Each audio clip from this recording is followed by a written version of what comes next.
دیکھیے گا ابتدا کے اندر یار مشکلات کا سامنا ہوتا ہے، لیکن جب انسان اپنی ان مشکلات کو کاٹ لیتا ہے،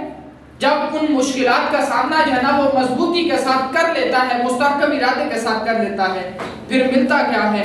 پھر اللہ تعالیٰ اسے اپنے حبیب کی چوکھٹ عطا فرما دیتا ہے۔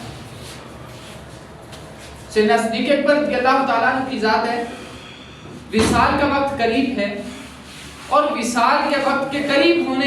ہوتے ہوئے سیدنا صدیق اکبر رضی اللہ تعالیٰ عنہ آپ فرماتے ہیں، وصیت کرتے ہیں، کہا جی جب میرا وصال ہو جائے نا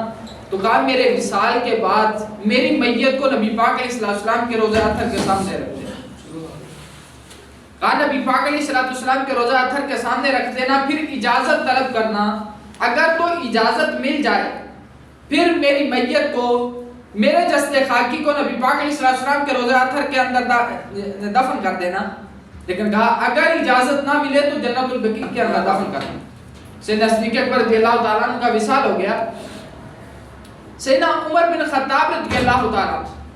آپ فرماتے ہیں، فرمایا جب صدیق پاک کا وصال ہوا نا، وصال کے بعد آپ کی وصیت کے مطابق کہا جب آپ کے جسد خاکی کو سرکار کی بارگاہ کے اندر پیش کیا گیا اور اجازت طلب کی گئی، یا رسول اللہ یہ آپ کا غلام ابو بکر صدیق ہے اور آپ کے جناب وہ روضہ اطہر کے ساتھ دفن ہونے کی اجازت طلب کرتے ہیں، تو نبی پاک علیہ السلام کے روضہ اطہر کا دروازہ بھی کھلا اور عمر بن خطاب کہتے ہیں روضہ اطہر کے اندر سے آواز آ رہی تھی، اوصل الحبیب الی الحبیب، کہ یار نو یار دے نال ملا دے،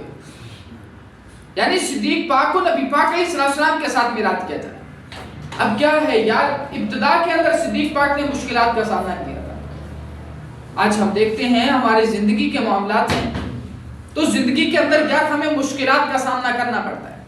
ہمارے سامنے جو ہے نا وہ طرح طرح کی مشکلات اور پریشانیاں آتی ہیں، لیکن ان پریشانیوں پر کبھی ناشکری کا کلمہ نہیں،